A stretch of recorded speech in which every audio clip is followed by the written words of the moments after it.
하나님 말씀 오셨습니다. 하나님 말씀 마태복음 22장입니다. 마태복음 22장 37절부터 40절까지 말씀. 22장 37절부터 40절까지의 말씀. 신약성경 제 성경으로는 38페이지입니다. 신약성경 38페이지 마태복음 22장 37절부터 40절까지 말씀 보셨습니다. 제가 읽겠습니다. 예수께서 이르시되 내 마음을 다하고 목숨을 다하고 뜻을 다하여 주 너의 하나님을 사랑하라 하셨으니 이것이 크고 첫째 되는 계명이요 둘째도 그와 같으니 내 이웃을 내 자신같이 사랑하라 하셨으니 이 두 계명이 온 율법과 선지자의 강령이니라. 아멘. 이 시간은 웨스트민스터 소교리 문답 35번째 강의가 되겠습니다. 십계명의 대강령이라고 하는 부분을 살펴보도록 하겠습니다. 십계명의 대강령. 우리 41문 볼까요? 제가 여러분들한테 질문했습니다. 대답해 주시기 바랍니다. 그 도덕의 법칙이 요약되어 나타나는 곳은 어디입니까? 네, 42문 보시겠습니다. 십계명의 강령은 무엇입니까?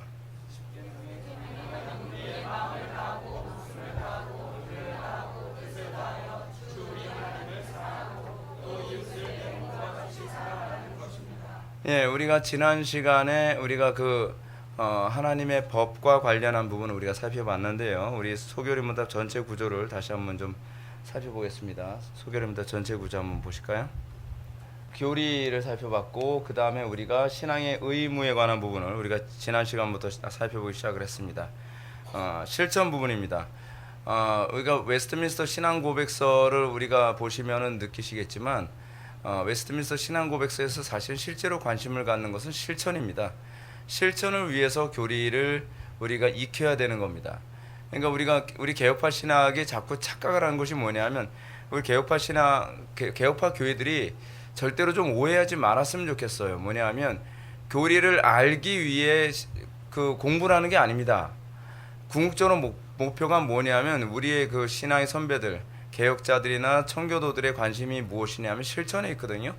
근데 이거는 사실은 바울이 로마서를 기록하는 방식도 그렇고요. 바울이 갈라디아서를 기록할 때도 그렇습니다. 무조건 실천이 아닙니다. 실천을 하는 데 있어서 항상 전제가 있어요. 실천을 하는 데 원리가 있죠. 우리가 항상 요즘 이 기독교가 나타나는 심각한 문제가 무엇입니까? 무대뽀로 무조건 실천만 하면 된다고 하는 것이 문제가 되는 것 아닙니까? 그리고 율법주의적으로 실천하는 게 중요한 문제가 아니에요. 오늘 이상하게 이 컴퓨터가 좀 말이 안 들어서 좀 이따 이제 우리가 유대인들의 이 율법주의적인 성향이 어느 정도로 지금도 심각하게 나타나는지에 관해서 동영상을 잠깐 좀 볼 건데 여전히 유대인들도요. 그러니까 이 율법적으로 원리적으로 신앙생활하는 것이 아니라 규범적으로 신앙생활하는 것이 가져다주는 심각성은 여전합니다, 여러분. 근데 우리가 이 복음을 가지고 있다고 하는 이 교회들이 아직까지도 이 부분에 대해서 매번 정신을 못 차리는 것이 뭐냐면 규범적으로 뭐 이렇게 해라 저렇게 하라 하는 것에 주로 관심을 갖고 있어요. 그러니까 여러분 기독교 신앙은 항상 묵상하는 겁니다. 생각을 하고 그 원리에 맞나 맞지 않나를 생각해야만 합니다. 그래서 우리가 교리를 배우는 겁니다. 율법을 배우는 것이 아니라 교리를 배우는 거예요. 교리는 원리입니다. 실천의 원리예요. 근데 우리 성도들은 항상 이렇게 얘기하죠. 목사님, 술을 마셔야 되나요? 말아야 되나요? 아니, 마시느냐 말아야 되느냐에 관한 이런 질문이 항상 오늘날 교회 안에서 심각한 문제라니까요. 그러니까 마시면 안 된다 하게 되면 안 마셔요. 근데 안 마시면 그만이 아니라 술은 안 마시는데 또 딴짓을 해요. 왜 자꾸 이런 현상이 나타날까요? 술 아니라 뭐 좀 비슷한 것만 나타나도 또 이거 마셔야 되나요? 말아야 되나요? 먹어야 되나요? 말아야 되나요? 뭐 이런 얘기가 자꾸 나온단 말이에요. 여러분 그 대표적인 얘기가 뭔지 아시죠? 순대 먹어도 되나요? 먹으면 안 되나요? 이런 것도 그런 케이스거든요. 원리로 생각하지 않고 항상 뭐로 생각을 하는 거예요? 항상 규범적으로 생각을 하는 거예요. 규범적으로. 근데 여러분 이런 문제가 또 발생하니까 어떤 문제가 또 발생합니까? 성찬식 때 뭐 알코올이 들어간 그 성찬을 하면 되나요? 안 되나요? 라고 하는 이런 것들. 그러니까 이게 참 사람들이 답답한 겁니다. 여러분 그래서 어떤 분들은 또 이런 얘기 하잖아요. 스펄전 같은 분들은 술 담배 했는데 왜 우리는 술 담배 안 하나요? 이게 원리로 생각하지 않고 율법적 규범적으로 생각하기 때문에 그런 거예요. 근데 원리가 뭐죠? 원리가 사랑이죠. 원리가 하나님께 영광을 돌리고 이웃에게 사랑을 실천하기 위해서 하는 거예요. 그러니까 원리에 충실하지 않고 행위에 충실하게 되면 어떤 문제가 발생하냐면 행위를 하는 것이 여러분들 신앙이 더 위태로워요. 왜냐하면 그것이 뭘 만들기 때문에 그럽니까? 자기 교만을 만들기 때문에 그래요. 이건 존 버년이 번연의 그 기도에 관한 책을 보면 번연이 그런 얘기를 합니다. 우리가 성령 안에서 기도하지 않고 기도를 많이 하는 것의 위험성 중에 하나는 무엇이냐면 우리는 기도를 많이 했기 때문에 더 교만해진다는 거예요. 여러분, 우리의 기도의 궁극적 목적이 뭡니까? 내 의의를 더 강화시키는 게 아니거든요. 우리가 예배에 참석했다는 게 뭡니까? 우리의 의의를 더 강화시키는 게 아니거든요. 내가 오늘 예배 정신 차리고 예배했다. 그게 중요한 게 아니에요. 그럼 자꾸 우리는 그거 가지고 자기 의의가 되니까 자꾸 이거 가지고서 또 자랑하려고 해요. 자랑치 못하게 하려 함이거든요. 아무도 자랑치 못하게 하기 위해서 어떻게 해요? 하나님께서 우리에게 원리적으로 그것을 순종하고 행하길 바라는 거죠.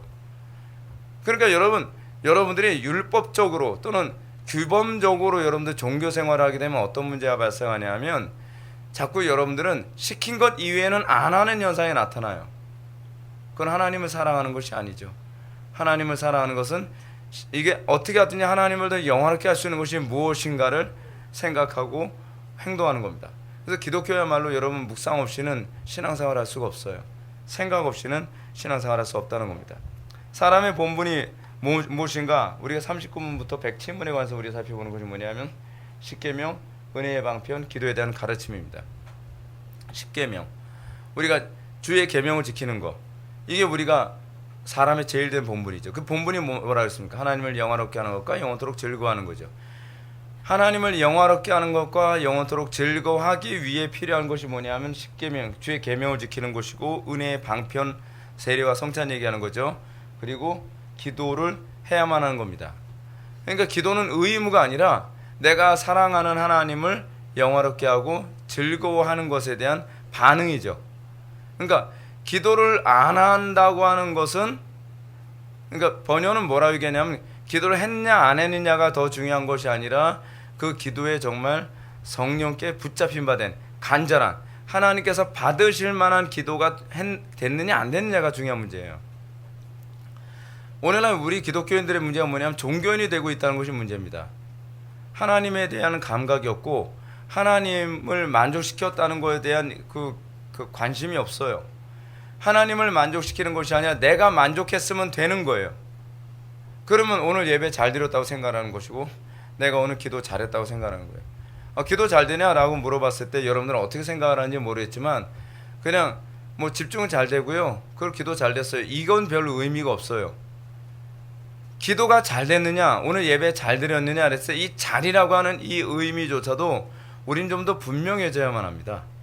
우리가 기도를 잘했다, 또 예배를 잘했다라고 했을 때 그것은 뭐냐면 내가 만족됐다는 것이 아니라 하나님을 만족시켰느냐에 관한 문제이고 내가 하나님 앞에서 어떤 존재인지 깨닫게 되고 알아지면서 어떤 태도를 견뎌야 되는 겁니까? 더 겸손해지는 거죠. 더 낮은 마음을 품게 되는 것입니다. 그것이 그래야만 우리가 하나님을 영화롭게 하고 그 하나님을 즐거워하는 그런 모습이 되는 거죠. 자, 들어가게 한번 볼까요?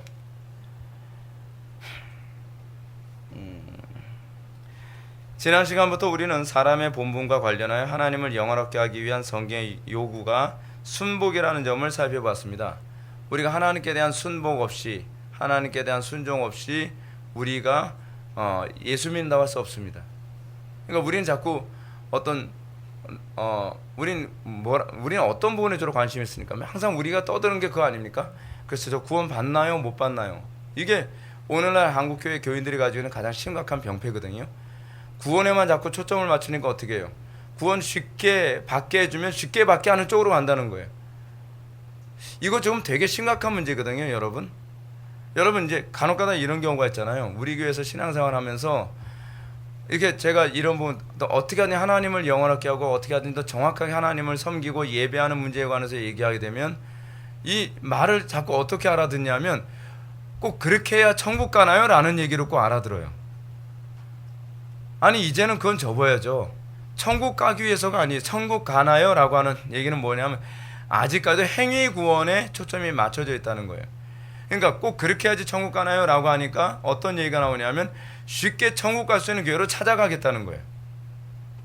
아니 교회를 다른 교회로 가는 건 제가 별로 뭐라고 안 하겠는데 교회를 옮기거나 교회를 찾아다니는 문제가 쉽게 천국 가기 위한 교회를 찾아다니는 건 잘못된 거예요. 내가 하나님을 더 잘 섬기기 위해 좋은 교회를 찾는 것은 괜찮은 문제지만 생각을 바르게 하는 거죠. 근데 내가 하나님을 잘 섬기기 위해서 교회를 찾아다니는 것이 아니라 좀 쉽게 좀 편리하게 예수 믿고 구원받을 수 있는 교회를 찾겠다는 거예요. 참 이상하죠. 그거는 뭔가 아직까지도 우리의 사고방식에서 뭔가 깨지지 않은 부분이 있어요. 그렇죠. 제가 이제 개척을 했는데 제가 가르쳤던 청년 중에 어떤 그 자매가 그 교회를 정하는데 어디로 정했나 했더니 뭐뭐 교회를 정했어요. 좀 약간 큰 그 대형 교회를요. 그래서 왜 그 교회를 정했대? 라고 물어봤더니 이유인즉슨 그거예요. 김 목사님 뭐 목회하는 거 사실 좋고 제가 김 목사님한테 배워서 제가 좋긴 한데 그 교회 너무 빡실 것 같아서 그 교회를 안 가겠다는 거예요. 사고방식이 굉장히 잘못됐구나. 넌 안 오길 잘했다. 넌 내 제자가 아니다. 편하게 예수 믿기 위해서 예수 믿는 게 아닙니다. 우리가 좋은 교회를 찾는다고 했을 때 좋은 교회를 찾는다는 말은 무슨 얘기냐면 내가 하나님을 더 잘 섬길 수 있는 교회를 찾는 거죠. 예. 어떻게 하든지 천국을 보낸다. 그러니까 자꾸 어떤 현상이 나타나죠. 구원파처럼 쉽게 천국 갈 수 있는 거 가르치는 교회, 또는 행위 구원으로 이렇게 쉽게 이게 천국 갈 수 있는 어떤 조건만 채우면 갈 수 있는 교회. 그러다 보니까 자꾸 이단이 자꾸 득세하게 되고 자꾸 사람들이 이단을 찾아다니는 이유가 자꾸 거기에 있는 겁니다. 쉽게 천국 가는 거. 근데 제가 여러분한테 말씀드리죠. 쉽게 천국 가는 법 없다고요. 그러니까 여러분 이단의 사람들이 가는 이유가 뭐냐면 자기 욕심에 미혹돼서 데살로니가후서 2장 9절부터 15절에 나오는 것처럼 자기 욕심에 미혹돼서 자꾸 이제 이단에 빠져드는 거죠. 그러니까 아예 애시당초부터 하나님에 대해서는 관심이 없는 거예요. 우리가 신론을 공부할 때도 우리가 배웠지만 하나님을 기쁘시게 해드리는 존재가 되어야 되는데 우리가 예수를 믿는다고 하면서도 불구하고 내가 쉽게 편리하게 예수 믿는 것을 관심을 갖고 사는 거죠. 그러다 보니까 기독교인들에게 나타나는 문제가 무엇입니까? 도덕성이 아주 형편없는 거죠. 도덕성이 나쁠 수밖에 없습니다. 오늘 제가 그 러셀 커크의 정치 보수 정치 그 책을 읽는데 그 보수 정치에서 이제 그런 보수 정신에서 이제 그런 얘기가 나오더라고요. 그 에드먼드 버크의 말을 인용하면서 이런 얘기를 합니다. 우리에게서 의무란 하나님의 법을 지킴으로 존재한다. 왜냐하면 그 의무는 하나님의 법이 낳은 자녀이기 때문이다. 그렇게 얘기를 해요. 아주 적절한 표현이죠. 그러니까 여러분 우리에게 있어서 그러니까 의무가 아니라 권리입니다. 우리에게 있어의 권리는 하나님의 법을 행함으로써 주어지는 결과입니다. 열매예요. 근데 마치 우리는 뭐라 하겠냐면 열매를 주면 하나님의 법을 지키겠다는 거예요. 그거는 사실 말이 안 되는 거죠. 하나님의 법을 지킴으로써 권리가 주어지는 건데 그게 열매거든요. 우리는 그 열매를 따먹는 거예요. 그게 권리예요. 예를 든다면 그렇습니다. 목회자가 성도들에게 소위 권위라고 하는 이 권리를 행사한단 말이에요. 그렇죠? 성도들에게 뭐 어떤 것을 요구할 때도 있죠. 근데 그 권리를 성도들한테 요구를 받을 때에는 목회자가 목회를 바르게 함으로써 얻게 되는 열매가 되어야죠. 그렇죠? 우리나라 사회 안에서 나타나는 가장 심각한 문제가 뭐냐면 권리가 열매라는 의식이 없어요. 열매로 따먹는 것이 아니라 무조건 권리를 주장하려고만 하는 것이죠. 여러분 기독교 신앙으로서 여러분 그렇습니다. 우리가 왜 회복의 교회를 다니고 우리가 여기서 신앙생활을 하는 것으로서 여러분들이 누릴 수 있는 권리가 있습니다. 근데 그 권리는 다른 교회 성도들이 갖지 못하는 권리를 우리는 누리는 거죠. 근데 이 권리를 누릴 때에 이 권리를 누리는 근거는 어디서 나오냐면 여러분들이 우리 교회에서 요구하는 그 규칙과 질서와 법을 잘 준수하고 질서 있게 하나님 말씀을 잘 순종하면서 우리에게 주어진 그 결과로서가 바로 권리입니다. 열매요, 열매. 그러니까 에드먼드 버크가 소위 국가를 이루는 데 있어서 국민이 권리를 주장하는 것에 정당하지 못함을 얘기하면서 의무의 행사, 그러니까 하나님의 법을 지키는 것을 통해서 그 다음에 권리 행사가 나와야 된다라고 얘기를 하는 거죠. 아주 정당한 얘기 아닙니까? 정당한 얘기예요. 근데 오늘날 우리나라는 전반적으로 어떻죠? 예를 들어서 자녀가 자녀로서 행사도 제대로 안 하면서 맨날 부모한테 권리를 요구해요. 나도 행복할 권리가 있단 말이에요. 근데 걔가 행복하지 못한 이유가 뭐가 있죠? 말하는 것부터 행복하지 못하게 말을 하잖아요. 법을 지키지 않잖아요. 부모와의 관계 질서 안 지키잖아요. 그렇죠? 그러면서 권리를 얘기하는 거예요. 그러니까 이것이 우리나라에 전반적으로 나타나는 문제죠. 뭐 회사에서도 그렇고 교회에서도 그렇고 사회에서도 그렇고 온통 나라가 소위 열매 먼저 따먹고 그 다음에 우리는 다른 거 내가 행할 걸 의무로 행하겠다는 거예요. 아니, 의무가 먼저죠. 이 시간에 우리가 도덕의 법칙으로서 이제 십계명을 살펴보는데 십계명은 사실은 의무이기보다는 이것이 하나님께 대한 하나님을 영화롭게 하고 그 즐거워하는 사람들에게 나타나야만 하는 당연한 증상이겠죠. 그렇죠, 증상입니다. 자, 교리문답 제 41문 한번 볼까요? 41문 질문과 대답 한번 봅시다. 교리문답 제 41문은 이 도덕법이 십계명이 간략하게 포함되어 있다고 가르친다. 이 도덕법을 다른 말로 자연법이라고 한다. 인간은 십계명으로 요약되는 이 자연법에 복종함으로써 하나님의 영광을 드러낸다. 우리가 주의 계명을 지키는 이유가 어디 있죠? 하나님의 영광을 드러내기 위해서예요. 그러니까 주의 계명을 지켜야 구원을 받는 것이 아니라 하나님의 영광을 위해서. 그러니까 여러분들이 진짜 구원받았다고 한다면 여러분들의 관심이 뭐냐면 구원이 돼서는 안 돼요. 여러분들의 관심은 항상 무엇이냐면 하나님을 영화롭게 하는데 여러분들의 관심이 맞춰져야 돼요. 왜 여러분들 율법을 얘기하면 싫어하는지 아십니까? 하나님의 영광에 관심이 없는데 속으로 항상 이런 얘기하는 거예요. 꼭 그렇게까지 해야 되나? 이거 여러분들 속에서 제가 두드리지 않아서 그렇지 여러분들 속에 주로 나오는 그 마음이거든요. 목사님 꼭 그렇게까지 해야 되나요? 여러분들이 저한테 이렇게 하게 되면 저는 이렇게 말씀드리고 싶죠. 그것보다 더 하면 안 될까요? 그죠? 아니 우리가 예수 믿는 목적이 더 이상 구원이 아니라 하나님을 영화롭게 하는 것이라고 여러분들이 고백을 한다면 아니 더 우리가 하나님을 영화롭게 하지 못하는 것 때문에 안타까워해야 되는 것 아닌가요? 근데 우리는 더 하나님을 영화롭게 하기 위해서 더 정교하게 교리를 가르치고 그렇게 살지 못하는 것에 대해서 우리가 지적을 했을 때 우리는 굉장히 기분 나빠하죠. 우리는 그러면서 그렇게 생각하죠. 꼭 그렇게까지 해야 구원을 받나요? 아니요. 그렇게 그 이상을 하면서도 하나님을 영화롭게 하고 싶은 마음이 없다면 구원을 못 받았다고 얘기를 해야 되는 거죠. 왜냐하면 우리 마음속에 하나님의 사랑이 부은 바 되었기 때문에 그런 거죠. 그러니까 여러분 우리 교회에서 요구하는 것이 사실은 우리 신앙의 선배들 청교도들이나 그렇지 않으면은 개혁자들이 움직였던 교회의 모습보다는 훨씬 퀄리티가 낮죠.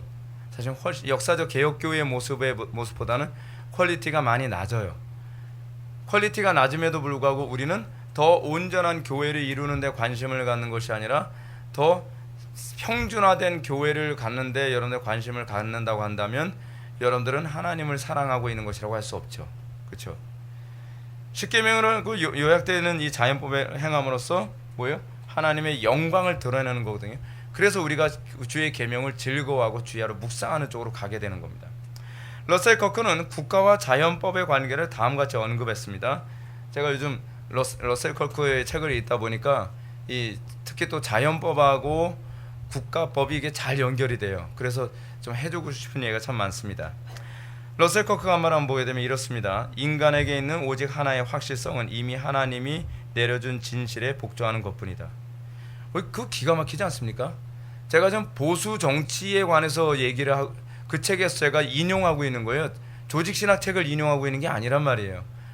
근데 이 소위 보수 정치가들은 어떻게 생각을 하고 있냐면 인간에 있어서 오직 유일하게 하나의 확실성이 있는데 그것은 이미 하나님이 내려주신 진실에 복종하는 것이라고 얘기하는 겁니다. 그래서 에드먼드 버크는 이런 식으로 얘기합니다. 여기에 제가 기록을 하지 않았는데 인간이 법을 만든 것이 아니라 인간은 단지 하나님의 법률을 비준하거나 왜곡할 뿐이다 라고 얘기하고 있어요. 그러니까 우리가 소위 법이라고 생각하는 국가법 또는 교회법, 사회법, 무슨 뭐 어디에 법이 있잖아요. 근데 그 법은 인간이 만든 게 사실은 아니라는 거예요. 에드먼드 버크는 그 법이라고 하는 걸 사실은 인간이 하나님의 법을 비준하거나 그렇지 않은 하나님의 법을 그 기초로 해서 모양을 흉내내가지고 때로는 왜곡하든지 비슷하게 만든 것 뿐이라는 거죠. 그러니까 그렇기 때문에 여러분들이 세상 법을 잘 지키는 것이 하나님을 영화롭게 하는 것과 관련해 맺는 거예요.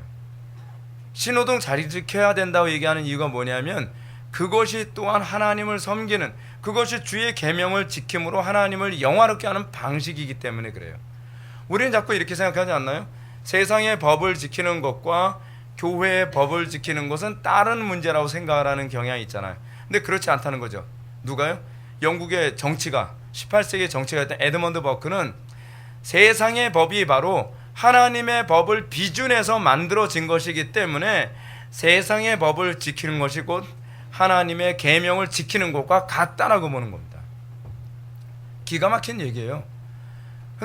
오늘날 왜 기독교인들이 자꾸 비난을 받느냐?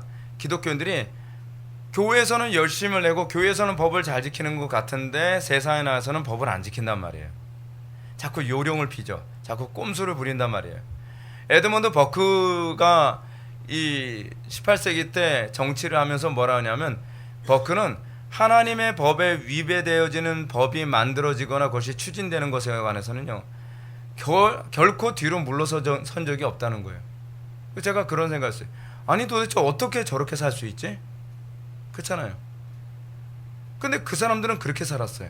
그래서 영국이라고 하는 선진국, 영국이라고 하는 문명 국가가 가능할 수 있었던 게 거기에 있는 거예요.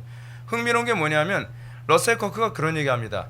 역사적으로 항상요 하나님의 법을 비준으로 하는 그 법률을 거부하고 그리고 자기네들의 개인적 욕심으로 이 소위 그 법을 다 부인하게 되어지는 방식으로 법률을 지게 됐을 때 국가는 아무리 문명 국가였던 나라들도 다시 야만으로 돌아갔다는 거예요.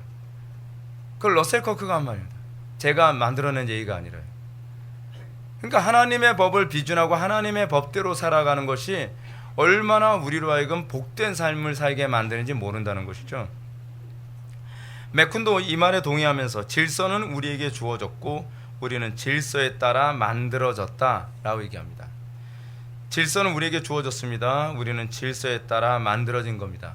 그렇기 때문에 하나님에 의해서 우리가 만들어졌기 때문에 우리는 하나님의 법을 지키는 것이 우리가 복을 받는 것이고 하나님의 법을 따라서 사는 것이 여러분들 가정도 직장도 캠퍼스도 국가도 복을 받는 유일한 길입니다. 지금 우리 그리스도인들이 해야 되는 싸움이 뭐죠?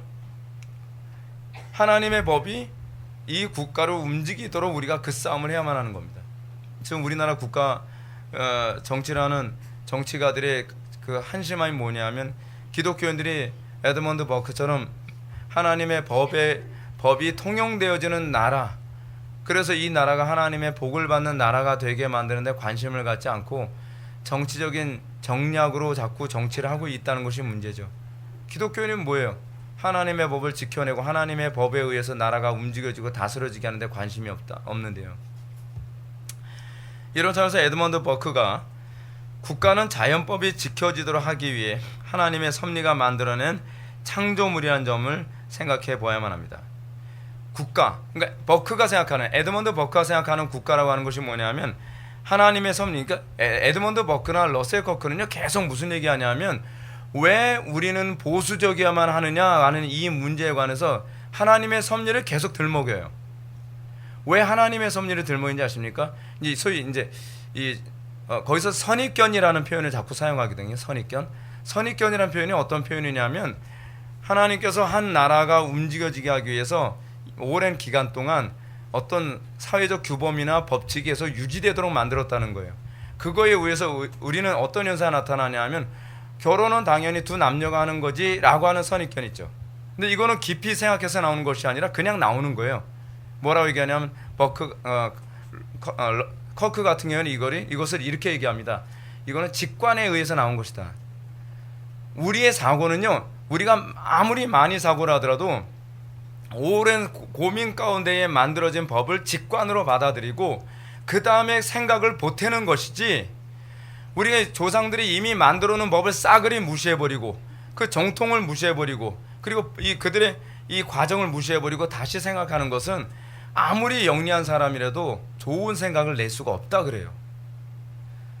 근데 버크나 그렇지 않으면 커크 같은 사람들이 왜 보수를 그토록 중요시 여기냐면, 보수가 만들어진 이 과정은 하나님의 섭리라고 하는 과정의 결과라는 거예요.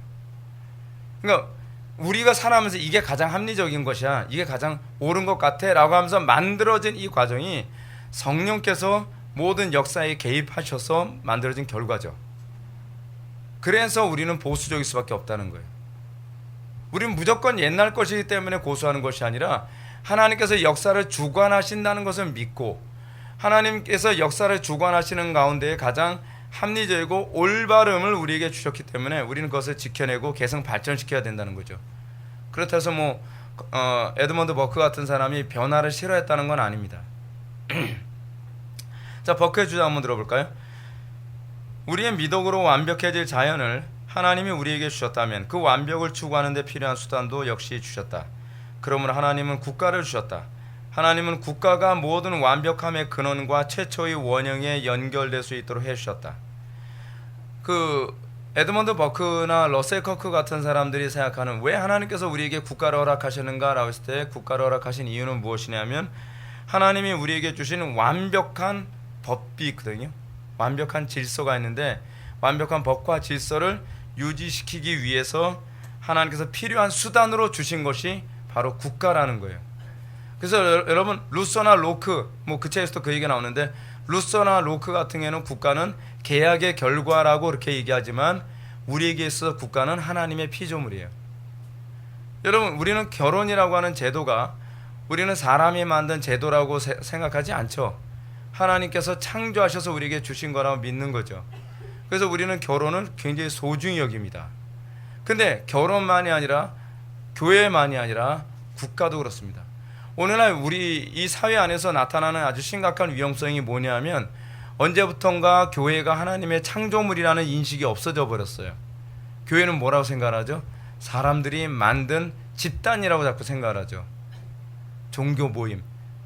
왜냐하면 교회가 뭔지를 모르니까 하는 거예요.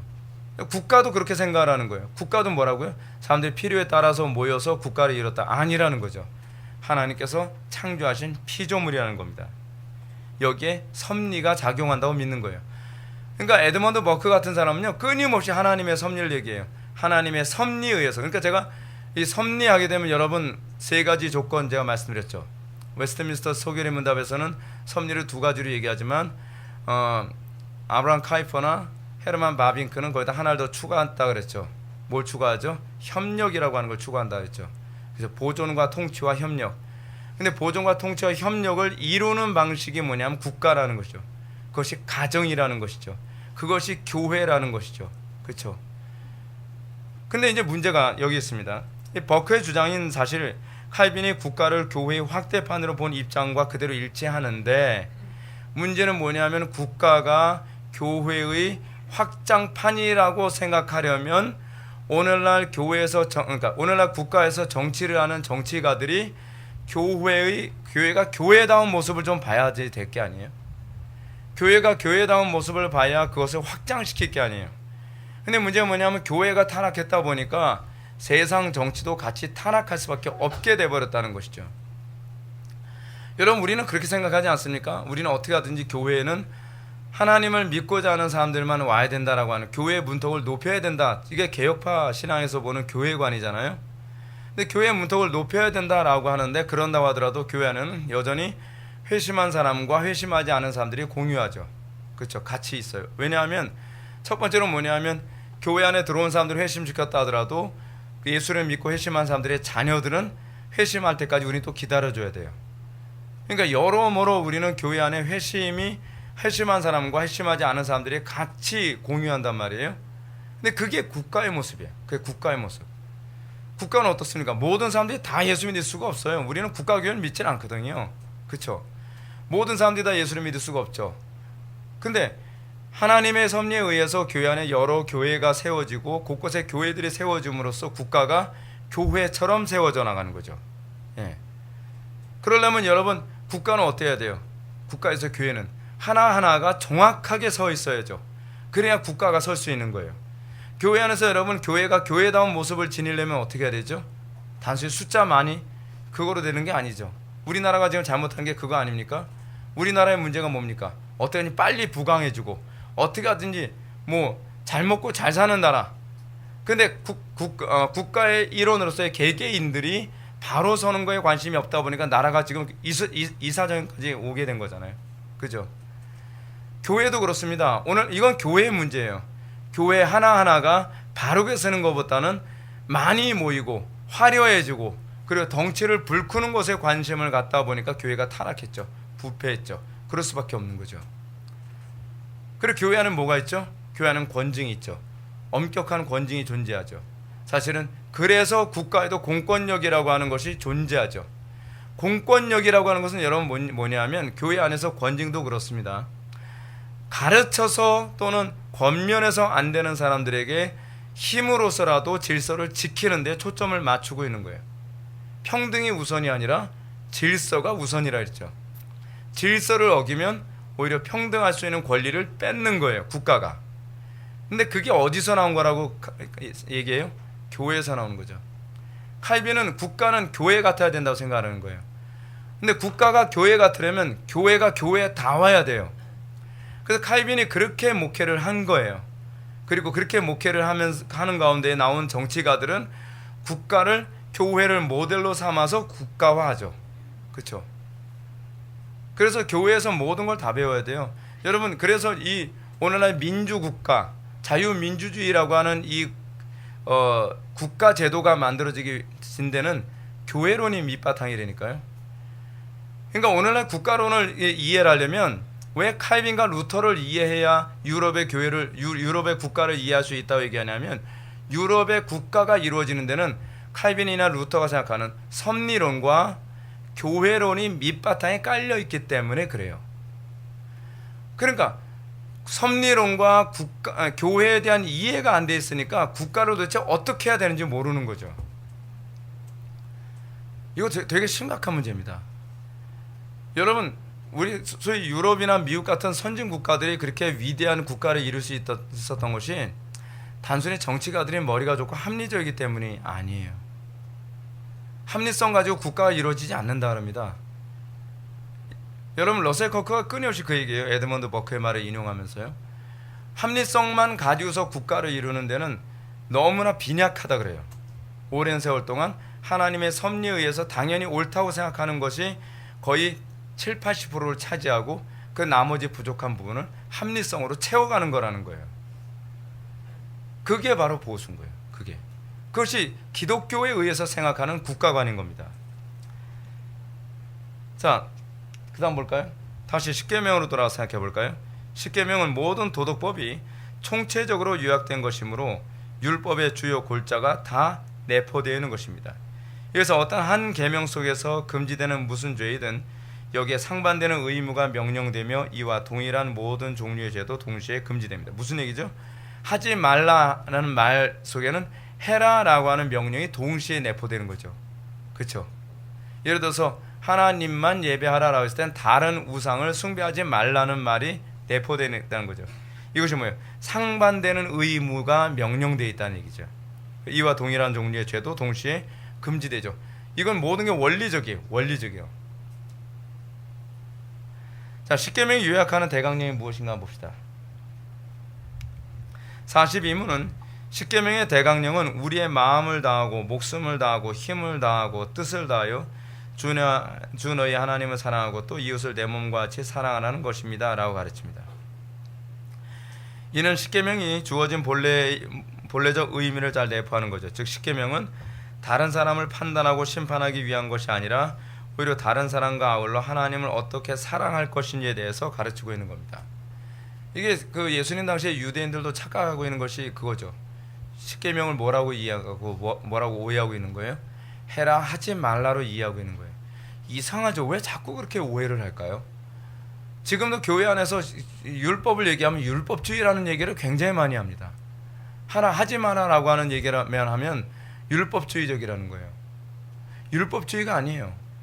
율법이 얘기하는 궁극적인 의미는 뭐냐면 그렇게 이웃을 사랑하는 거라는 겁니다.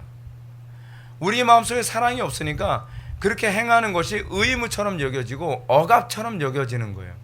그죠? 여러분, 도대체 우리는 왜 그러면 다른 사람이 나에게 율법을 지켜야 된다고 생각하는 거죠? 입장을 바꿔놓고 한번 생각을 한번 해보세요. 그렇죠? 왜 나에게 율법을 요구하면 율법주의라고 생각하면서 왜 다른 사람은 나에게 그 윤리 도덕적으로 또는 율법에 충실하게 살아가면 왜 그것이 죄라고 생각하는 겁니까? 그건 모순 아닌가요? 그죠? 근데 우리는 그렇게 생각하는 거죠. 그 이유는 이겁니다. 저 사람이 율법을 안 지키니까 제가 너무 괴로워요. 저 사람이 계명을 안 지키니까 제가 너무 불편해요. 제가 피해를 자꾸 봐요. 아니 내가 피해를 본다는 것에 대해서는 그토록 예민하면서 왜 내가 다른 사람한테 동일한 피해를 주고 있다는 것에 대해서는 그토록 둔감한 거죠? 그러니까 이것이 문제인 거예요. 율법이 왜 사랑이라고 보이지 않냐면 내가 율법을 지켜 내가 누구를 사랑할 마음이 없이 난 사랑만 받을 생각을 하기 때문에 그런 거예요. 그러니까 여러분 똑같은 율법인데 은혜를 받고 나면 그러니까 복음 안에 들어가면 율법이 사랑으로 보여요. 내가 복음 안에 들어가기 전에는 율법은 의무처럼 또는 정죄처럼 여겨졌던 것들이란 말이에요. 그 이유는 뭐죠? 나는 율법을 행할 마음이 없고 다른 사람이 나를 위해서는 율법을 행해야 된다고 생각하기 때문이에요. 그래서 항상 율법주의자들의 특징이 무엇이냐면 율법의 적용을 나에게 하지 않고 남에게 하죠. 그렇죠? 넌 간음했어. 넌 도둑질했어. 너는 거짓말했어. 너는 어땠어? 그렇죠? 그래서 다른 사람이 율법을 지키지 않는 것에 대해서는 우리는 굉장히 잔인해지죠. 가늠하다 현장에 붙잡힌 여자를 보면 당연히 돌로 때려 죽여야 된다고 생각을 하는 거죠. 왜요? 나한테 불편을 끼쳤기 때문이에요. 그렇죠? 삭개오가 그 남의 것을 빼앗아서 부를 축적을 하니까 어떻게 해요? 미운 거죠. 왜요? 내가 이익이 되면 밉지가 않은데 나에게 손해가 되기 때문에 미운 거예요. 그래서 율법주의자들의 공통적인 특징이 무엇이냐면 자기에게 이익이 될 경우에는 얼마든지 다른 죄와 타협할 준비가 되어 있어요. 그러니까 바리새인들이 그랬잖아요. 바리새인들이 그거에 대해서 관대하죠. 굉장히 관대해요. 근데 나에게 손해가 되는 부분에 대해서는 일말에 관용이 없죠. 관용이요. 자, 근데 우리가 복음 안에 들어가면 어떤 현상이 나타나니까 이제는 율법이 내가 사랑을 하는 방식이다라고 하는 것을 깨닫게 됩니다. 나는 예전에 사랑을 받기만을 원했는데 이제 내가 사랑하고픈 마음이 생기고 나니까 율법이 모르고 보이는 거예요. 율법이 이제는 더 이상 우리를 정죄하는 것이 아니라 오히려 내가 하나님을 더 사랑하기 위한 지혜를 제공하는 것이라고 생각하는 것이죠. 그렇죠? 그렇게 되는 거예요. 여러분들은 어떻습니까? 여러분들은 율법을 얘기하면 불편합니까? 여러분들은 율법을 얘기하면 내가 저렇게 사랑하지 못했구나. 그것 때문에 오히려 회개하게 됩니까? 회개한다는 것은 무엇이냐면 행동을 고친다는 개념이 아니라 내가 사랑하고 싶었는데 내가 사랑하는 걸 몰랐구나, 내가 방향성이 잘못됐구나 라고 하는 것에 대한 자각에 가까워요. 오히려 이 사랑이 전제되지 않은 회개일 경우에는 뭐냐면 행동만 바꾸지 그 마음은 바뀌지가 않거든요. 그렇지 않나요? 그러니까 사람들은 어떻습니까? 우리는 깨달으려 하지 않죠. 우리는 설교를 통해서 뭔가 깨닫는 것이 불편하죠. 왜냐하면 나는 사랑하고픈 마음이 없으니까. 나는 사랑을 받기만을 원하는 거예요. 그래서 사람들이 어떤 교회를 많이 찾죠? 사랑이 많은 교회를 찾죠. 왜요? 난 사랑을 받고 싶으니까. 근데 은혜를 받고 나면 어떤 현상이 나타나죠? 내가 사랑을 줄 곳을 찾죠. 나를 필요로 하는 곳을 찾죠. 내가 어떻게 하나님을 사랑하고 이웃을 사랑할 것인가를 고민하며 사랑이 없는 곳을 찾아다니죠. 선교사들이 그렇기 때문에 선교하러 나가는 거거든요. 우리는 정반대잖아요. 요즘 기독교인들 보면 내가 사랑받고 위로받고 싶어서 그런 교회를 찾아다니는 거죠. 자기는 사랑할 마음이 전혀 없는데 사랑이 많은 교회를 찾아다니는 거예요. 그 사랑이 조금 자기에게 좀 거슬리면 이 교회 사랑 없다. 그 소리가 대번에 튀어나와요. 저는 그런 얘기할 때마다 이런 생각하는 거예요. 왜 자기가 사랑을 생각하지 않고 왜 사랑이 없다는 얘기를 그토록 쉽게 얘기하지? 그렇지 않나요? 우리는 생각을 바꿔야 돼요. 어차피 우리가 예수를 믿는 건 사랑이 없는 곳에 사랑을 실천하라고 우리를 구원하신 거거든요. 근데 우리는 돌아다니면서 이 교회도 역시 사랑이 없어. 저 교회도 역시 사랑이 없어. 그래서 돌아다니면서 사람들이 뭐라 하냐면 저는 교회 안 다녀요. 왜 안 다니죠? 요즘 교회는 사랑이 없더라고요. 그래서 저는 그런 사람한테 그런 얘기 하시죠. 당신이 사랑이 없나 보군요. 왜냐하면 사랑이 없는 교회에 사랑이 있도록 만들어야 되는 거 아닌가요? 그 사람들이 이렇게 얘기합니다. 전 믿음이 어리거든요. 아니 그 사람들도 믿음이 어려서 그래요. 왜 자기는 믿음이 어리기 때문에 사랑을 받아야 되고 왜 그 사람들은 믿음이 어리기 때문에 사랑을 못 준 것에 대해서 우리는 인정할 수가 없는 거죠? 이건 기독교인의 사고가 아니죠. 그렇지 않나요? 우리는 너무나 자기중심적이잖아요. 제가 한국교회가 개혁되어지고 각성되어져야 되는 것은 이 율법에 대한 인식이 바뀌어야 되는 거죠. 그렇죠? 율법이 뭐예요? 율법은 다른 사람을 판단하고 심판하기 위한 것이 아니라 다른 사람과 아울러 하나님을 어떻게 사랑할 것인지에 대해서 가르치고 있는 거죠. 이렇게 사랑하는 거구나.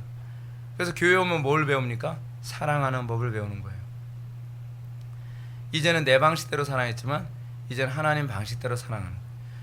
여러분 사랑받기 위해서 교회에 오는 것이 아니라 사랑하기 위해서 교회로 오는 거예요. 그래서 교회는 천국이 되는 거예요.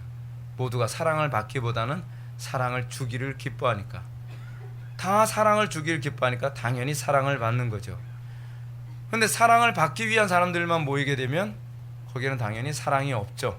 그렇죠? 그러니까 오늘날 기독교인들 그 아주 심각한 모순을 계속 범하고 있는 것이 바로 거기에 있는 겁니다.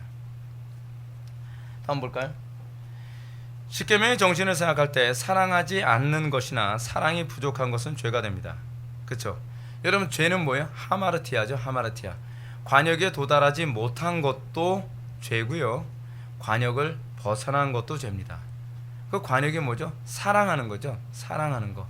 사랑에 도달하지 못하거나 사랑을 빗나갔으면 그것은 내가 아무리 열심히 했어도 그건 사랑이 없는 것이고 내가 아무리 열심히 했어도 그것은 죄일 뿐입니다. 우리가 적극적으로 하나님과 이웃을 미워하는 것만이 죄가 아닙니다. 소극적으로 하나님과 이웃에 대하여 관심과 사랑을 갖지 않는 것도 죄가 됩니다. 여러분 어떤 관심이죠? 우리가 관심을 갖는 여러분 이 관심이라는 부분에 대해서 생각해 봅시다. 우리는 하나님은 어떻게 사랑해야 될 것인지에 대해서 관심을 갖나요? 우리가 하나님을 사랑하기 위해서 어떻게 해야 되는가? 곳곳에 복음이 없는 곳에 복음을 어떻게 증거할 것인가? 어떻게 하나님의 법이 그 멸시를 받는 이 세상에서 하나님의 법이 존중받게 할 것인가? 저는 그런 차원에서 어떻게 하면 교인들한테 욕을 먹더라도 정확하게 목회를 할 것인가? 어떻게 하든지 더 성경을 더 꼼꼼히 연구해서 바르게 가르칠 것인가를 고민하는 거죠. 그리고 또 하나 그거죠. 우리는 어떻게 하나님을 사랑할 것인가는 우리는 이웃을 어떻게 사랑하느냐에 대해서 관심을 가져야 돼요. 여러분들 마음속에 하나님의 사랑이 부음받아지면 항상 여러분들 마음속엔 그 마음이 가득해야만 합니다. 뭐냐면 내가 더 사랑하지 못한 것에 대해서 안타까워해야 되는 거예요. 여러분들 정말 사랑을 하기 원한다고 한다면 내 마음속에 하나님의 사랑이 부음받았다고 한다면 당신이 이 부분에 대해서 사랑이 부족해 라고 했을 때 우리는 그것을 지적질이라고 생각하는 것이 아니라 내가 이 부분을 고치면 더 사랑할 수 있겠구나 라고 하는 기대감을 가져야 되는 거죠. 여러분들은 이제 그런 생각을 이런 말씀 드리면 그게 그게 안 되던데요. 어떻게 그런 마음을 가져요? 은혜를 안 받아서 그런 거예요. 은혜를 받으면 마음의 중심이 그렇게 돼요. 의무감으로 주의 계명을 지키지 않아요. 의무감으로 사랑하는 게 아니에요.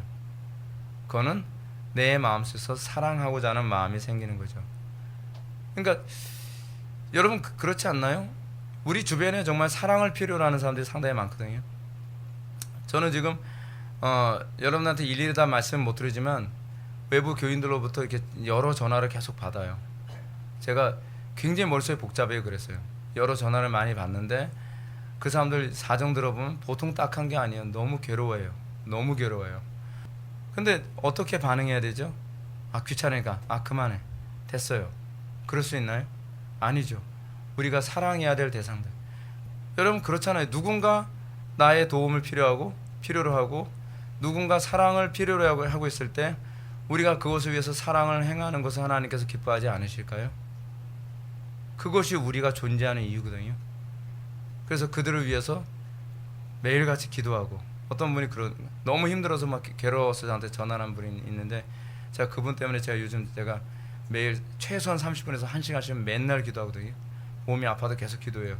그래서 목이 쉰 것도 그것 때문에 그런 것도 있어요. 그랬더니 얼굴 한번 면식도 없지만 계속 그 사람 위해서 기도하고, 또 전화 통화할 때마다 당신을 위해서 기도하고 있습니다. 낙심하지 마십시오. 힘내십시오. 또 그런단 말이에요. 그러니까 그 사람이 뭐라냐? 정말로요? 정말로요? 여러분, 우리는 그걸 위해서 우리는 부름받은 존재예요. 이거는요, 의의가 아니라 당연한 거예요. 신자 대물. 왜냐하면 여러분들, 우리는요 항상 버거워요. 모든 사람들이 이 땅을 살아가면서 굉장히 버거워요. 하루하루가 누구에겐가 기대고 싶을 만큼 버겁게 살아가는 것이 이 땅을 살아가는 인생들 아닌가요? 저도 그래요. 저도 오늘 하루 종일 생활하면서 버겁다. 나도 누구에겐가 기대고 살고 싶다. 근데 목사는 어디다 기댈 데가 없거든요. 다이렉트로 하나님께만 기대야죠. 근데 우리는 끊임없이 누군가에게 기댈 수 있는 어깨가 되어주는 그런 삶을 살아감으로써 하나님을 기쁘시게 해드리는 삶을 살아가는 거거든요. 그게 이제 하나님께서 우리를 부르신 목적이라고 저는 생각을 하는 거죠. 하나님은 우리에게 하나님과 이웃을 적극적으로 사랑하라 하셨습니다. 우리가 만일 그 명령을 따르지 않으면 죄가 되는 것이죠. 하나님께서 이런 명령을 구체적으로 지상에 실현시키도록 주신 창조물이 가정과 교회와 국가입니다. 이런 차원에서 버크는 공직을 신성하게 만들려면 사회 조직과 밀접하게 연결되어야 한다고 믿었습니다. 왜냐하면 정치 지도자들은 주교 못지않게 성스러운 임무를 실현하는 사람들이라고 생각했기 때문이죠. 그래서 여기서 만인 제사장 교리를 보게 됩니다. 그의 주장을 한번 좀 더 들어볼까요? 보겠습니다. 이 성스러움은 인간을 통치하는 일에 종사하는 모든 사람이 마치 하나님의 위치에 서 있는 듯 자신들이 하는 일과 운명에 고매하고 합당한 개념을 부여할 때 만들어집니다. 그들은 영원히 계속되는 희망에 가득 차야 합니다. 순간의 하찮은 이득을 지향하지 말아야 합니다. 일시적이거나 덧없는 대중의 찬사에도 현혹되지 말고 그들 본성의 영원한 부분에 있는 오직 단단하고 영속적인 존재를 추구해야 합니다. 아울러 세계에 풍부한 유산을 남기려는 노력의 본보기로서 영원한 제도와 하나님의 영광을 좇아야 합니다. 여러분, 이거 지금 조직신학 내용이 아니에요. 정치학자가 정치는 이렇게 해야 된다라고 18세기 때 얘기하고 그것을 실현했던 사람이에요. 실현했는데 놀라운 게 뭐냐면 러셀 커크가 그런 얘기합니다. 에드먼드 버크가 이렇게 정치를 이렇게 하고서 세상을 떠난 이후에 오랜 세월 동안 그 몰상식한 정치가는 나타난 적이 없었대요. 놀랍지 않나요? 이 이상하고 몰상식한 정치가가 나오지 않은 것이 우연이 아니라 이 에드먼드 버크 같은 사람이 이런 식으로 정치를 얘기했기 때문에 그런 거죠. 정치가 뭐예요? 마치 하나님의 위치에 서 있는 듯 자신들이 하는 일과 운명에 고매하고 합당한 개념을 부여할 때 만들어진다. 그들은 영원히 계속되는 희망에 가득 차야 한다. 순간에 하찮은 이득을 지향하지 말아야 한다. 일시적이거나 덧없는 대중의 찬사에도 현혹되지 말고 그들의 본성의 영원한 부분에 있는 오직 단단하고 영속적인 존재를 추구해야 한다. 그리고 무엇보다도 어떻게 해요? 하나님의 영광을 쫓아야 한다. 우리나라 정치계가 이렇게 되도록 기도해야 돼요. 우리나라도 이런 나라가 되어야만 합니다. 그러면 우리나라도요, 다른 나라에게 정말 복의 근원이 될 줄 믿습니다. 자, 율법의 두 강령 가운데 첫 번째 강령은 무엇인가 한번 볼까요? 내 마음을 다하고 목숨을 다하고 뜻을 다하여 주 너의 하나님을 사랑하라. 이런 예수님의 가르침은 신명기 6장 5절의 인용이죠. 이것은 가정이나 성전에서 매일 예배에 사용한 쉐마의 부분이었습니다. 특히 이것은 십계명의 전반부, 하나님께 대한 계명의 포괄적 요약이죠. 유대인 아이들은 이 구절을 외우는 것으로 교육이 시작됐습니다. 자, 그럼 여기서 마음을 다하라 라고 하는 얘기가 뭔가 한번 볼까요? 마음을 다하라는 말은 외식이 아닌 진정한 의지를 강조하는 말입니다. 그러니까 여러분 어떻습니까? 우리가 하나님을 사랑하는데 우리는 정말 이 진정한 의지가 있나요? 우리는 시키는 것만 하는 경우가 많이 있잖아요. 시키지 않아도 해야 되는 게 우린 너무 많은데 일이 안 보여요. 여러분들 하나님의 영광에서 해야 될 일이 잘 안 보이는 거, 그거 왜 그럴까요? 그 마음을 다하지 않기 때문에 그렇습니다. 그리고 기도를 제대로 안 해서 그래요. 기도를 하면 해야 할 일이 너무 많이 보여요. 예전에 우리 어머니가 하셨던 말씀이 기억나요. 우리 어머니가 은혜를 받고 나니까 교회 안에 할 일이 너무 많이 보이더라. 저것도 내가 안 해서 그런 것 같고, 저것도 내가 안 해서 그런 것 같고, 저것도 내가 안 해서 그런 것 같고. 근데 은혜를 못 받은 사람들은 어떻게 하죠? 저것도 누가 안 해서 그렇고, 저것도 누가 안 해서 그렇고, 저것도 누가 안 해서 그렇고. 그 사람이 그 일을 안 해서 더 짜증만 나고, 나는 할 일이 별로 없는 것 같은데 다른 사람들이 해야 할 일은 너무 잘 보이는 거예요. 남이 해야 할 일은 잘 보이는데 내가 해야 할 일이 안 보여요. 마음을 다하지 않기 때문에 그렇습니다. 제가 목회를 하면서도 이제 그런 생각이 듭니다. 제가 목회를 하면서도 저도 아직 많이 부족하지만 제가 해야 할 일이 너무 많이 보여요. 근데 어떤 분은 또 그런 얘기합니다. 저보고요. 김 목사 뭐 이렇게 바빠? 저보고 그래요. 목사님 안 바쁘세요? 나는 그렇게 안 바빠. 근데 저는 그게 비정상이라고 생각하거든요. 하나님의 일은요, 하려고 마음 먹으면 정말 마음을 다 쏟기 시작을 하면요, 해야 할 일이 너무 많은데 더 많이 일을 못하는 것 때문에 항상 죄책감이 항상 너무 마음이 괴로운 거예요. 저것도 내가 안 해서 저런 것 같고, 내가 좀 더 기도를 많이 하고, 내가 뭐 요즘엔 제가 개인 유튜브 동영상도 못 만드는데 그 부분 때문에도 요즘에도 약간 마음이 눌리는 마음이 있어요. 근데 목이 쉬어가지고 뭐 개인 유튜브 동영상 만들 수도 없고, 근데 이것도 해야 될 것 같고, 저것도 해야 될 것 같고, 이 책도 읽어둬야 될 것 같고, 저 책도 읽어둬야 될 것 같고. 아니 어떤 면에서는 그렇지 않나요? 목사가 왜 보수 정치관에 관한 책을 읽어야 되고, 왜 경제론에 관한 책을 읽어야 되고, 뭐 그래야 되나요? 그냥 경건서적만 읽고 조직신학 책만 읽어도 되는 게 아닌가요? 근데 제 마음속에 부담을 자꾸 갖게 만들더라고요. 그럼 마음을 다하는, 그럼 뭐예요? 의지를 강조하는 거죠. 목회는 취미생활 아니거든요. 저는 목회를 취미생활처럼 하시는 분들 보면, 아이고 하나님 앞에 서면 정말 야단 많이 맞을 텐데 저렇게 하면 어떡하나. 목숨을 다하라는 말씀, 저는 이거에 대해서는 좀 정말 뭐 첫 번째도 그렇지만 두 번째도 참 자신이 없죠. 목숨을 다하라는 말씀은 육체적 생명을 다하라는 뜻입니다. 목숨이 끊어질 정도로. 이거 적당히 하라는 얘기가 아니라 생명을 걸고 하는 것을 강조하는 말이죠. 우리는 무엇에 목숨 겁니까? 돈 버는데 목숨 거는 사람 많이 있죠. 선거하는데 목숨 거는 사람 많지 않습니까? 근데 여러분, 우리는 하나님의 영광과 이웃을 위해서 우리는 목숨 걸고 우리는 사랑해야 되거든요. 뜻을 다하라는 말은 지적 능력을 뜻하는 말로서 맹목적인 것이 아니라 분명한 이해와 통찰력으로 사랑하는 거죠. 이건 다른 말로 뭐라 얘기합니까? 지혜를 다해서 사랑하는 거죠. 지혜를 다해서. 여러분, 지혜는 짜내는 겁니다. 지혜는 짜내는 거예요. 제가 사실 러셀 커크의 이 책을 읽으면서 제가 느낀 게 이겁니다. 에드먼드 버크가요, 이런 얘기를 해요. 우리가 국가의 법과 그리고 정치 질서를 만드는데, 그러니까 커크가 그 버크에 관해서 얘기하면서 이렇게 얘기합니다.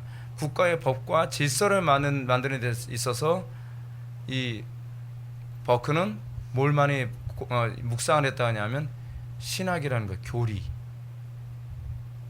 교리를 이 사람은 기계적으로 아는 것으로 그치는 것이 아니라 교리를 나의 정치의 영역에 어떻게 구체적으로 적용시킬 수 있을까에 관해서 끊임없이 고민했고, 그것을 그는 정치로 녹여낸 거예요. 여러분, 이게 지혜를 다하는 거예요.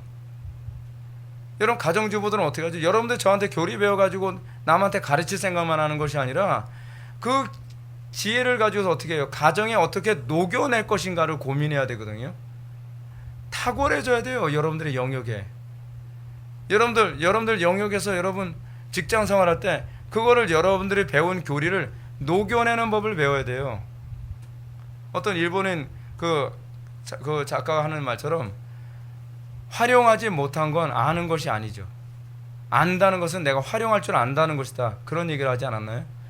여러분들이 교리를 배웠으면 그 다음서부터는 그 교리를 나의 삶 속에 구체적으로 어떻게 녹여낼 것인가를 고민해야 돼요. 그러니까 제가 왜 에드먼드 버클을 자꾸 제가 인용하게 되냐면, 에드먼드 버클은 그냥 말끝마다 하나님의 섭리예요. 말끝마다 하나님의 섭리를 어떻게 정치에 녹여낼 것인가를 고민한 결과가 영국의 정치였단 말이에요. 우리 기독교인들이 그래야 돼요. 교리를 배우고 어디 가서 아는 체하고 너 이거 몰랐지? 난 알아. 뭐 그러라고 교리를 배우는 것이 아니라 여러분들의 일상의 모든 삶에 녹여내는데 천재적이어야 돼요. 거기서 탁월함이 있는 거죠. 근데 우리는 지금 제가 이번에도 우리 어떤 지체들하고 제가 얘기 나누는데, 어느 모 신학교에서 교수님들이 그 예정론에 관해서 얘기하면서, 예정론은 그 평소에 설교하면 안 돼. 평소에 설교하면 성도도 시험 들어. 그러니까 죽을 때 된 사람들한테 필요한 게 예정론이야. 아니, 그 소리 듣고 제가 얼마나 열이 받았는지. 아니, 그럼 예정론을 모르고서 섭리론을 어떻게 이해할 거예요? 예정과 섭리가 이게 하나의 고리 안에 다 껴있는데, 아니 예정을 모르고서 그럼 구원을 어떻게 설명할 거예요? 아니 예정을 모르고서 우리는 종말론을 어떻게 설명할 거예요? 여러분, 예정론은요 모든 교리에 다 걸려있는 교리예요. 근데 교인들이 예정론 알면 시험 든다고요? 왜 그런 얘기를 할까요? 왜? 소화해내진 않아서 그래요. 소화해내기 위한 이걸 녹여내는 이 작업을 안 하기 때문에 그래요. 그래서 삼위일체론 안 가르치잖아요. 왜 안 가르치죠? 삼위일체론 배워도 소용없다는. 왜 배워도 소용이 없어요? 녹여내질 않으니까 그렇죠. 우리는 용광로 같은 열정을 가지고 우리가 배운 교리를 끊임없이 나의 삶의 모든 영역에서 녹여낼 수 있기를 열망해야 돼요. 거기서 기독교의 위대함이 있단 말이에요. 거기 기독교의 탁월함이 있어요. 에드먼드 버크 보면은 하나님의 섭리와 비롯해서 여러 가지 교리를 묵상하고 그것을 녹여서 정치에 다 녹여내 버렸어요. 제가 이 러셀 커크의 이 책 읽으면 계속 무릎을 치게 돼요. 대단한 사람들이다. 위대한 사람들이다. 이건 경건서적이지, 이건 무슨 박사학위 무슨 정치 논문이 아니에요. 제가 봤을 땐 너무 놀라워요. 너무 놀라워요. 여러분들 항상 그것 때문에 좀 씨름하시고, 어떻게 하든지 여러분들 삶 속에 그 지식 자랑하려고 하지 말고 그 지식을 녹여낼까를 고민하십시오. 이것이 바로 뜻을 다하라라는 얘기입니다. 뜻을 다하라. 결국 이 가르침은 전인격을 기울여 존재의 전 기능을 다하여 전생에서 하나님을 사랑하라는 뜻이죠. 이는 그 사람의 마음속에 하나님께 대한 찬양이 있어야만 가능한 겁니다. 제가 지난 주일 낮예배 때 찬양에 관해서 얘기했죠. 제가 표현한 거예요. 찬양이 뭐죠? 찬양, 긍정하고 기뻐하고 감사하며 적극적인 헌신을 찬양이라고 얘기하잖아요. 여러분들이 하나님께 대해서 그런 마음, 내가 정말 하나님을 찬양하는 마음이 있으면 그 교리를 그냥 끝나는 것이 아니라, 그냥 하나님 사랑, 이웃 사랑, 의무만 수행하는 것이 아니라 진정으로 우리가 마음을 다하고 뜻을 다하고 목숨을 다해서 지혜를 다해서 어떻게 하든지 내가 사랑을 실천할 수 없을까를 계속 고민하는 거죠. 제가 우리 교회 자녀 교육에 관한 부분도 제가 계속 지혜를 짜내잖아요. 제가 책 보고 만든 그 매뉴얼이 아니거든요. 제가 계속 고민하는 거예요. 어떻게 해야 다음 세대 아이들을 성경적으로 잘 양육할 수 있을까? 저는 적어도 자녀 양육을 하는 데 있어서는 저처럼 고민하는 사람들이 좀 많이 있어서 좀 이것이 전수가 될 수 있었으면 좋겠어요. 근데 제가 이 고민할 때 짜냈던 방법이 뭐냐면, 하나님께서 그의 백성들을 어떻게 다루시는가에 관한 문제예요. 그거를 염두에 두고 응용하고 또 녹여내고 계속 고민하고, 아이들에게 이런 현상이 있으면 이걸 어떻게 응용하고 어떻게 적용해야 될 것인가를 하나님께서 나를 다루신 방법을 다시 묵상을 하는 거예요. 그러니까 여러분들이 저한테 어떤 질문을 하더라도 자녀 교육에 관해서 질문하면 제가 다 대답해 주잖아요. 그게 사전에 준비되어 있는 것이 아니라 원리적으로 녹여내는 원리에 많이 익숙해져 있어서 그래요. 그걸 자꾸 여러분들 그걸 훈련해야 돼요. 훈련해야 돼요. 자, 이 첫 번째 강리에 대해서 토마스 빈센트는 다음과 같은 말로 해석합니다. 마음을 다하고 목숨을 다하고 뜻을 다하고 힘을 다하여 하나님을 사랑한다는 것은 우리의 사랑의 지구함과 불붙음 그리고 활동을 의미한다. 우리는 우리의 지구한 선으로서 그를 선택하고 그에게 애착을 두고 그를 즐거워하며 우리의 영혼과 육체의 모든 기능과 능력을 사용하며 사랑 안에서 기인된 순종을 한다. 사랑 안에서 기인된 순종을 하는 것. 순종이 사랑이에요. 순종이 사랑이에요. 자, 둘째는 이와 같으니 내 이웃을 내 몸같이 사랑하라. 분명히 이웃 사랑은 두 번째입니다. 하나님은 항상 처음입니다. 그러나 그것이 둘째를 약화시키는 것이 아니라 오히려 포괄합니다. 하나님은 모든 것의 원인이요 기초이기 때문이죠. 즉 둘째도 첫째 계명과 같이 큰 계명이라는 뜻입니다. 이것이 바리새인들의 견해와 다른 것이죠. 그들은 사람의 유전으로 하나님께 대한 의무를 다하면 어떤 경우에는 이웃에 대한 의무, 부모를 돌보는 것까지 하지 않아도 되는 것으로 생각했죠. 근데 이 사고방식이 지금 현대 유대인들도 똑같이 가지고 있어요. 근데 이게 우리나라에서 일어나고 있는 모습하고 똑같아요. 한번 좀 보실까요? 동영상 한번 보시겠습니다. 자, 여러분들 이거 보시면서 뭘 느꼈나요? 율법주의가 여러분 우리나라에서 오늘날 일어나는 소위 그 사회운동권의 모습하고 똑같습니다. 그러니까 의무는 행사하지 않으려고 하고 권리만 계속적으로 주장하고, 그리고 하나님을 내가 섬기고 있다고 하는 그 이유 하나만으로 다른 모든 우리의 의무는 다 등한시해도 그냥 넘어갈 수 있다고 생각하는 거예요. 여러분 이게 오늘날 기독교인들 안에 팽배해져 있습니다. 여러분 방금 보셨죠? 유대인들 어떻다고요? 자기가 종교적인 의무를 다 하고 있기 때문에 오히려 더 성실하게 살고 더 자기의 의무에 충실하게 살아가는 여자들, 그 청바지를 입고 다닌다든지 그렇지 않으면 뭐 가발을 쓰고 다니지 않았다는 이유만으로 공격하고 욕하고 비난하고, 또 자기 이스라엘이라고 하는 그 나라에 대한 이 권리에 관해서 자기가 부정하고, 그러면서도 모든 혜택은 다 받겠다고 하고, 그런 현상이 이게 율법주의자들에게 나타나는 현상이에요. 오늘날 이 마음이 우리 속에 다 있다니까요. 우리가 하나님을 사랑한다면 우리는 어떻게 해야 되죠? 이웃에 대한 사랑으로 나타나야 돼요. 비율로 따졌을 때 어느 쪽이 더 우위냐는 없어요. 어느 쪽이 먼저냐는 있는데 어느 쪽이 더 우위냐는 없단 말이에요. 내가 하나님을 사랑하는 만큼 이웃을 사랑할 수밖에 없다는 얘기입니다. 정말 한국교회가 많이 좀 묵상해 봐야 될 부분이라고 생각합니다. 더욱이 그들은 원수를 미워했으며 조건적인 사랑을 수구했고 죄인들은 미워했습니다. 그러나 예수께서 완전하게 하신 율법은 사람의 유전을 배제하고 두 계명을 사랑이라는 말로 연결하여 하나로 만드신 것이었습니다. 예수님은 먼저 내 자신을 사랑하고 이웃도 그만큼 사랑하라는 순서나 정도가 아니라 이웃과의 형제적인 연합을 말씀하고 계시죠. 이웃에 대하여 그가 마치 내 자신인 것처럼 사는 것, 그것이 그리스도의 새 계명이죠. 근데 그러려면 어떻게 되죠? 이웃의 고통이 내 고통처럼 여겨져야죠. 이웃의 아픔이 내 아픔처럼 여겨져야죠. 그래서 내가 불편한 만큼 이웃도 불편하다는 걸 알아야죠. 예.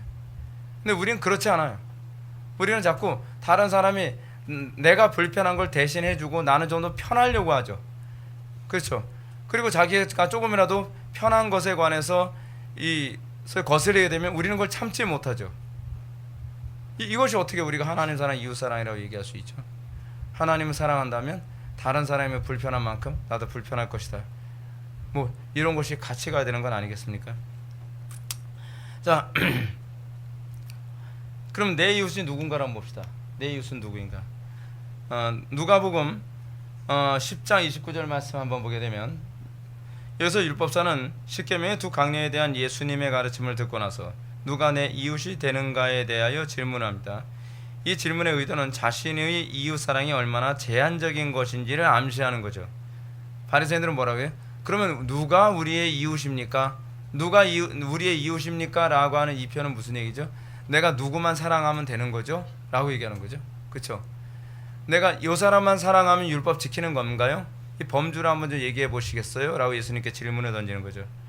그들은 필요 이외의 희생과 사랑을 하지 않아도 되는 걸 찾는 거예요. 여러분, 우리가 신앙생활하면서 그렇지 않나요? 의무감으로 신앙생활하는 사람들의 특징이 그거 아닌가요? 시킨 것 이상은 더 이상 안 합니다. 탁월해지려고 하질 않아요. 그렇죠? 제가 이런 생각을 했습니다. 우리는 왜 욕심을 따라서 살아가는 사람보다 탁월하지 않을까? 그 이유가 어디 있을까요? 욕심을 따라서 사는 사람들은 허구나 그 생각만 하고 있기 때문에 그렇습니다. 자기의 욕심이 항상 불붙어 있기 때문에 더 온전할 수 없을까? 여러분들 하나님을 대적하는 영화들 보십시오. 기가 막히게 만들었어요. 저는 애들하고 엔드게임 그 영화를 보면서 무슨 생각을 했냐면, 야, 어떻게 영화를 저렇게 치밀하게 시나리오를 짰을까라고 하는 것에 대해서 되게 놀라웠거든요. 어떻게 그렇게 했을까요? 여러분, 그 사람들 보고요, 기독교 영화를 만들려고 하면 그렇게 못 만듭니다. 왜냐하면 별로 의욕이 없거든요. 근데 자기가 숭배하는 종교인 거예요. 자기의 열정인 거예요. 그러다 보니까 여러분, 이 사람들은 어느 정도냐면 정말 죽고 싶을 만큼 고통스러운 과정을 거쳐가면서 시나리오를 만들어요. 옛날에 서태지가 한 6개월 동안 작곡하기 위해서 자기 숙소에 딱 들어가면 안 나온다 그러잖아요. 근데 서태지 보고 물어보는 거죠. 작곡하는데 얼마나 힘든가요? 그럼 죽고 싶을 만큼 고통스러운 과정을 거쳐가면서 작곡을 한다는 거예요. 우리는 그렇게 하나님께 헌신하나요? 우리는 그렇게 이웃을 사랑하나요? 그래서 우리는 쥐뿔도 우리는 사랑하지 않으면서 우리는 자기 의의가 정말 대단하지 않나요? 자기 욕심을 위해서는 여러분들은 다 그렇게 살 수 있어요. 여러분은 자기 욕심을 위해서는 다 그렇게 탁월해질 수 있어요. 근데 하나님을 위해서 또는 이웃을 위해서는 우리는 탁월하지 않아요. 우리는 시키는 것 이상은 안 하려고 하는 거죠. 저는 개인적으로 그래요. 제가 설교를 준비하는 것 저는 탁월하지 않다고 생각합니다. 단지 우리 많은 목회자들이 더 온전한 설교를 할 수 없을까라고 하는 고민하지 않기 때문이라고 저는 생각을 해요. 로이드 존스 목사님의 설교가 탁월한 이유가 어디인지 아십니까? 로이드 존스 목사님은 어떻게 하면 완벽한 설교를 할 수 있을까를 항상 고민했대요. 그래서 로이드 존스 목사님 그런 말씀하십니다. 내 평생에 딱 한 번 정말 완벽한 설교를 했는데 그때는 꿈속에서 했던 것이다. 꿈을 꾸면서도 설교하는 꿈을 꿔요. 꿈을 꾸면서도 설교를 준비하는 거예요. 여러분, 우리는 그 정도로 하나님 사랑, 이게 마음을 다하는 거 아닌가요? 자기 뜻을 다하는 거 아닌가요? 목숨을 다하는 것 아닌가요? 근데 이 율법사들은 그게 없어요. 율법사들은 뭐죠? 내가 사랑하는데 최소한의 사랑이 뭔가요? 마치 꼭 이런 것 같은 거죠. 제가 목회를 하는데 하나님께 욕먹지 않을 정도로만 할 수 있는 목회의 범주는 어디까지죠? 그런 거죠. 그런 거. 우리는 왜 하나님께 칭찬받을 생각을 안 하고 왜 우리는 욕먹지 않을 정도로만 하기를 원하나요? 그것은 하나님께 대한 사랑과 이웃에 대한 사랑이 우리 속에 없기 때문에 그렇습니다. 예수님은 이 질문에 대해서 이렇게 말씀하시죠. 강도만한 자의 비유를 통해서 내 의견에는 이 세 사람 중에 누가 강도만한 자의 이웃이 되겠느냐라고 질문하십니다. 누가 내 이웃인가와 누가 강도만한 자의 이웃이 되겠느냐는 두 질문 사이에는 결정적인 차이가 있죠. 전자는 이웃의 개념을 범주로 제한하려는 의도가 숨겨져 있다면 후자는 전자의 제한적 이웃의 개념을 타파하려는 의도가 내포되어 있습니다. 어떤 식으로요? 예수님의 질문 의도는 누가 나의 이웃인가에 관한 관심으로부터 나는 누구의 이웃이 되어야 하는가로 관심을 돌리는 거죠. 이런 관심의 전환은 율법이 하나님의 백성들에게 의무조항으로 주어진 것이 아니라 복의 근원된 존재로 살아가라고 하는 것을 우리에게 얘기해주고 있는 거예요. 나를 필요로 하는 그 사람이 누구인가? 소명이죠, 소명. 그렇죠? 나의 희생을 필요로 하고 나의 헌신을 필요로 하는 이웃은 누구인가? 그것 때문에 외국에 선교도 나가는 거예요. 그것 때문에 외국의 선교사들이 우리나라에 와서 냄새나고 더럽고 쬐끔하고 못생긴 조선 사람들에게 복음을 전하러 온 거예요. 그게 사랑이에요. 사랑이란 내 이웃의 범주를 어디에 정해요? 나를 필요로 하는 자에게 내가 어떻게 그 사랑을 베풀 것인가. 나를 편리하게 해주는 사람, 나에게 유익을 주는 사람에게만 사랑을 하는 것이 아니죠. 그래서 예수님은 그렇게 얘기하잖아요. 너희들이 그렇게 사랑하면 바리새인하고 무슨 차이가 있냐고 얘기하잖아요. 그죠? 우리는 어떻게 해요? 우리는 우리 주변에 때로는 공동체 안에서 여러분 신앙생활 잘 못하는 사람이 있을 수 있어요. 우리는 그들에게 우리가 필요한 거예요. 우리는 그들을 위해서 기도해 줘야 되는 거고, 그들이 우리의 이웃인 거예요. 기도할게요. 낙심하지 마세요. 힘내세요. 그러면서 우리는 우리 주변에 나를 필요로 하는 사람, 정말 내가 없으면 안 될 만큼 괴로운 그 사람에게 우리 이웃이 되줘 가는 거죠. 그것이 우리가 예수를 믿는 이유죠. 근데 여러분, 그 멀리까지 갈 필요 없어요. 여러분들의 가족부터 시작하란 말이에요. 여러분들의 자녀들을 양육하면서 여러분 어때요? 여러분들의 자녀들에게 복의 근원이 돼주세요. 우리는 자녀들을 키우면서 나 혼자 편하려고 하잖아요. 물론 여러분들 직장생활하고 사회생활하고 밖에 생활하면서 여러분들 힘들게 살아가는 거 알아요. 근데 하나님께서 우리에게 맡겨주신 자녀들에게 우리는 복의 근원으로 살아가야 돼요. 그러면서 한 세대에게 믿음이 전수되어지는 거예요. 여러분, 여러분들의 배우자들이 여러분들 마음에 안 들더라도 그들을 위해서 끊임없이 기도해야 돼요. 그들을 위해 우리는 복의 근원으로 살아가도록 부름받은 존재라는 것이죠. 우리는 그들을 위해서 이웃이 되어줘야 돼요. 하나님께서 그걸 원하시는 거죠. 그것이 바로 우리가 하나님을 영화롭게 하는 것과 영원토록 그를 즐거워한다는 말의 의미인 것입니다. 나아가기 보겠습니다. 우리는 지난 시간에 이어서 신자가 하나님을 영화롭게 하고 즐거워하는 자로서 살아가기 위해 실천해야 할 것을 살펴보고 있습니다. 신자가 마땅히 실천해야 할 것은 주의 계명을 지키는 것입니다. 신자에게 율법은 구원의 조건이 아닙니다. 하나님을 사랑하고 이웃을 사랑하는 방식이죠. 그러나 율법은 단순히 여기서 그치지 않습니다. 우리가 이 세상에서 복의 근원으로 살아가도록 주어진 강령이기도 합니다.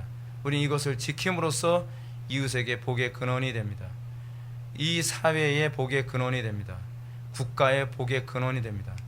에드먼드 버크를 제가 오늘 많이 언급을 했지만, 에드먼드 버크 한 사람이 그 교리를 녹여내서 이 법을 만들고 정치를 함으로써 그 사람이 영국의 소위 복의 근원이 됐던 것처럼 우리도 내가 있는 영역에서 그렇게 복의 근원으로 살아가야만 합니다. 남이 나에게 잘해주기만을 바라지 마십시오. 남이 나에게 뭔가 해주기를 바랄 것이 아니라 내가 이웃을 위해서 무엇을 할 것인가를 고민하는 사람으로 여러분들이 살아야만 합니다. 그럴 때 이 나라가 정말 외국인들이 와서 살고 싶은 나라가 되는 거예요. 세상에서 전 세계가 정말 부러워하는 나라가 되는 겁니다. 한 사람 한 사람이 그렇게 기독교 정신으로 무장해서 거기서 각자 자기 몸담고 있는 곳에서 소금과 빛의 역할을 감당하고, 그러면서 하나님께서 영광을 받으시는 겁니다. 기도하시겠습니다. 사랑이 많으신 하나님, 우리가 주의 사랑을 실천하는 데 있어서 우리가 마음을 다하고 뜻을 다하고 목숨을 다하고 힘을 다해서 실천할 수 있도록 우리에게 주의 사랑을 부어 주옵소서. 억지로 되지 않는 줄 압니다. 억지로 되지 않는다고 억지로 하지 않게 하여 주옵소서. 억지로 해서 되면 자기 의만 더 강화될 뿐입니다. 주님, 우리의 마음속에 우리의 사랑 없음, 우리의 믿음 없음을 인정하게 하여 주시고, 우리가 주님께 그 사랑을 구함으로 우리를 통하여 주님의 영광만 나타나고 우리는 더욱더 겸손해지게 하여 주옵소서. 예수님의 거룩하신 이름으로 기도합나이다. 아멘.